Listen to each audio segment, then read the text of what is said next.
Thank you for watching, liking, commenting, sharing, and subscribing right now.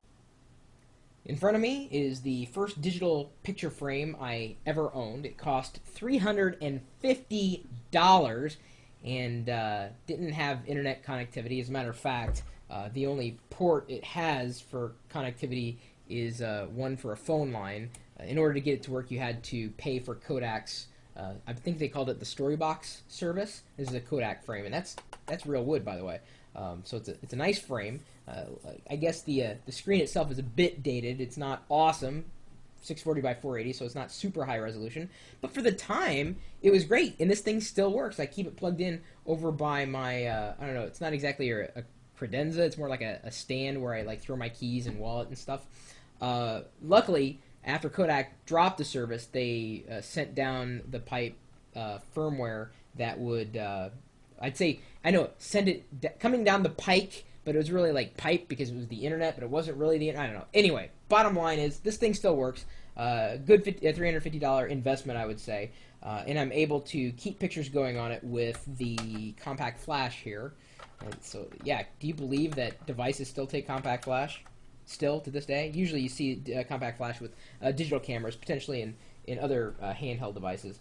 But the reason why I liked this particular frame was because it looked good, it ran well, and I had the potential of interfacing with the internet.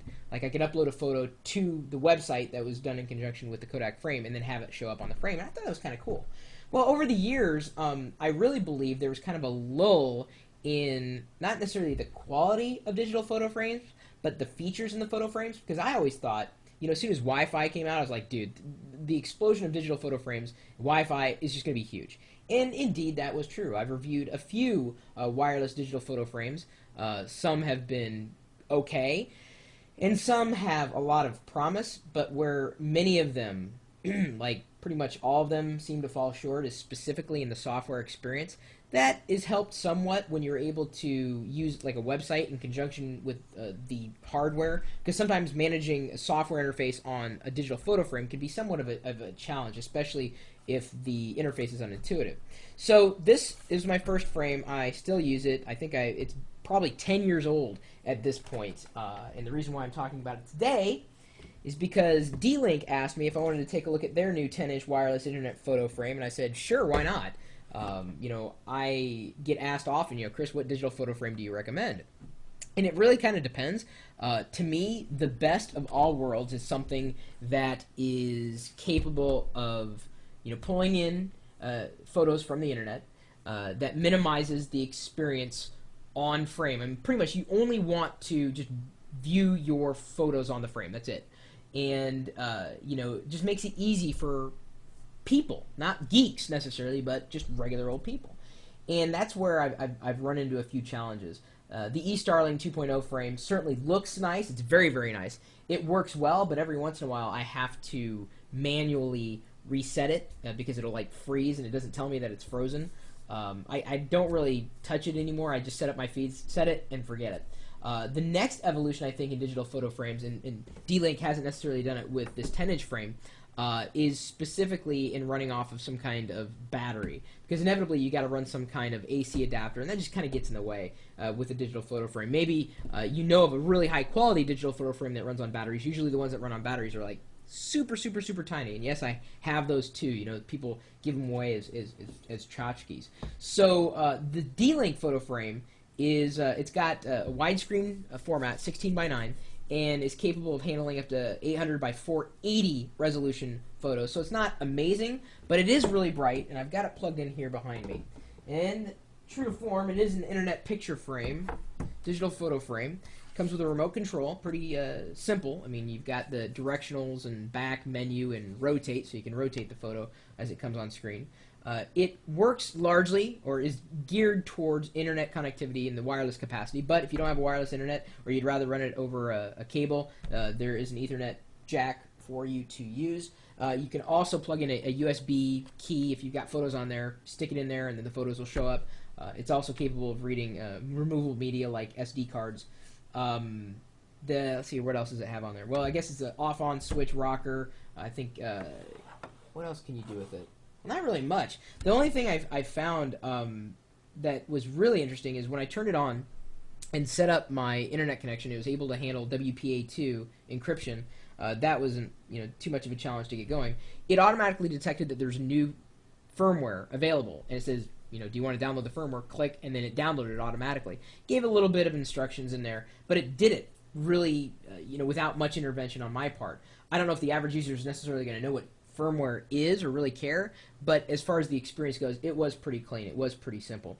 It comes in conjunction with the account on framechannel.com / whatever. But if you go to framechannel.com right now, you can sign up for an account. You may not have a frame, so it's not going to do you much good. But in here, you can easily configure your frame to automatically pull in photos from your Flickr account, Picasa, Facebook. Maybe you have a Mobile Me account. Maybe you have a general RSS feed, maybe PhotoBucket or whatever. It will pull in photos from just about any feed. And then beyond that, it'll also pull in news, weather, sports, stocks, the stuff that you would expect to see in some kind of I guess I consider it a kiosk of sorts. I mean, you can interact with it in a basic capacity, but you really want to just let it go and never touch it again once it's been set up. I mean, in my opinion, that's the greatest thing about having a digital photo frame, at least like this, with internet connectivity, is you can make all your changes on the web, and it's much more easier to navigate a website than it usually is to navigate a piece of hardware, a frame that has a... well, let me just show you. If I go back here, there's the main menu. It's pulling in all the services that I had connected, at least on the website. And I wouldn't say that it's an award-winning interface, but it is simple. And I got to give D-Link that. It is simple. It is straightforward. And another thing that I thought was very user-friendly is on the back specifically, they have a map of the frame and pointing out this is where your USB port is. This is the remote sensor. This is the motion sensor. That's right. So if you just leave this sitting and you turn on the motion sensor or whatever, then it'll turn off until you walk in the room, and then it'll turn on. So it'll save power. So I guess it's a little green. I mean, well, it's black. And speaking of black, if I want, I could remove this front plate, kind of like snaps on by magnets. And I haven't actually done this yet. Change it right now it comes with a white plate. Snaps right in there. Really easy. No muss, no fuss. And now I've got a white frame around my digital photo frame, I guess, of sorts.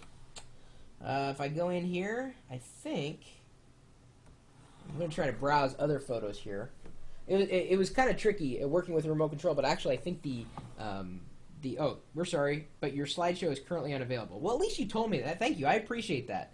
Not like I talk to inanimate objects all that often, but sometimes in a digital photo frame you don't know what's going on. It's always good when it kind of warns you that something is wrong or something is amiss, and then potentially telling you how to fix it. Didn't really tell me how to fix it. Likely was the case that there's just no photos that had been stacked up in that yet. Another interesting point here, and I don't know if I necessarily have to configure anything. I was asking a friend to help in trying to help send photos by email to the frame, which is something that you can do in conjunction with framechannel.com. I may have missed a step in there, like there may be some kind of qualification. I may have to be able to say, yes, except from any address, except from this address, accept it with this password in the subject line. I'm not exactly sure how that works. I just kind of got it today, and immediately I jumped in and set it up, and been having a lot of fun. It was easy integrating with Facebook, Flickr, Picasa. It automatically detected tags and albums.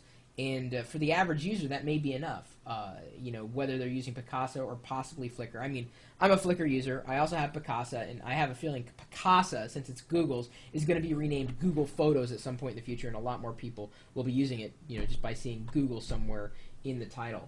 Let's see if I'm missing anything else here. I'm just kind of scanning. Oh, yes. It's got a gigabyte of internal memory that you can push photos to.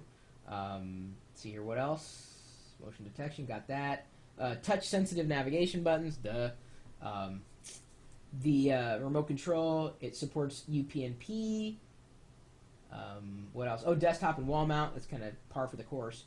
And I think, for me, the price point is also pretty compelling. I mean, it's nice. It's clean. It's going to look good in an area where you've got, electronic objects. I don't know how well it would fit in a family room as much as, like, something like the Kodak frame, since it's got, a wooden frame around it.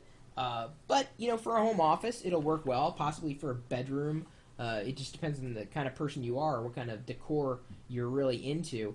It's certainly worth a shot. You can get it for right around $250, depending on where you go to buy it. As far as features, functionality, screen brightness, configurability, web interface, it's certainly running right up there as potentially one of my favorite digital picture frames to date. And the reason why is because they leave you a lot of maneuvering room with the feeds that you incorporate. Some digital picture frames say, no, you have to go through our service and you can only upload photos to our service. And that's just not for me. I want to push all my photos as they've been posted to Flickr. See if I think I've got some Flickr photos in there. I don't know if the photos are coming in by email right now, but look at that. See, there's me doing another video. That was, I think, July 11th. That was a photo that we uploaded to Flickr right there. There's me doing a review on Scrabble for the iPhone. See, I can just live my whole life. But I can input anybody's photos. I can subscribe to my friends' photos on here. In fact, it's easy to do, especially with Facebook. I can go in and say, subscribe to this person's photos, this person's photos, this person's photos, the people that I've, friended specifically. Of course, I have like 1 billion friends on Facebook, which, I don't want to see everybody's photos because some people just post photos that I just don't quite get. And for photos, for me, it's all about knowing the person and knowing the story behind the photo. But that's just me.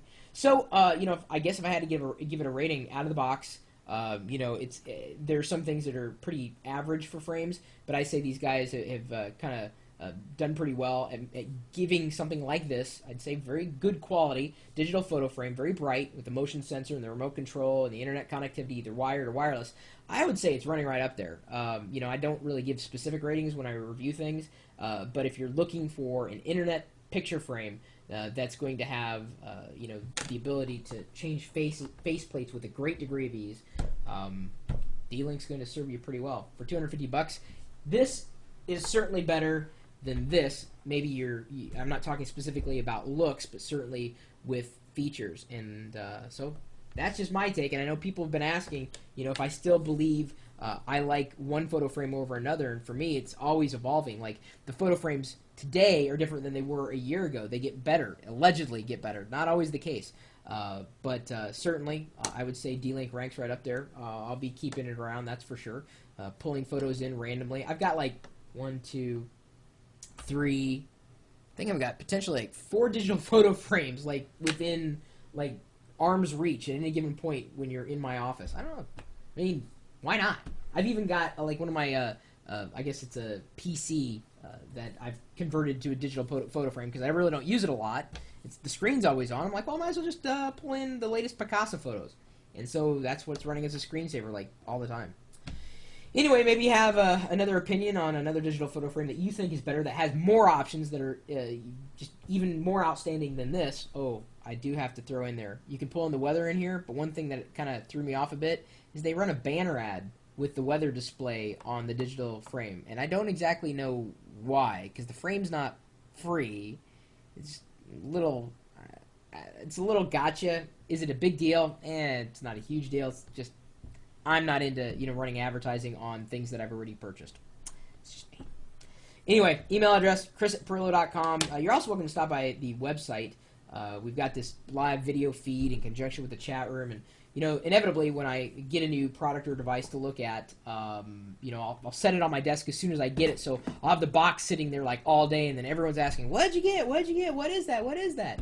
And then people are learning more about it, even though I don't even touch it really until I open it. Obviously, people are asking about the things that are sitting on my desk, and you never really know what's going to be sitting on my desk, what we're going to be talking about, hardware, software, services. It really.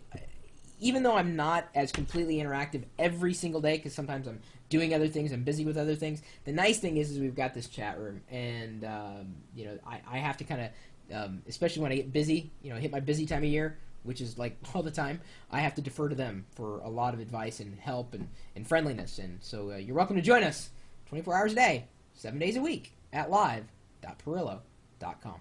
We'll see you later.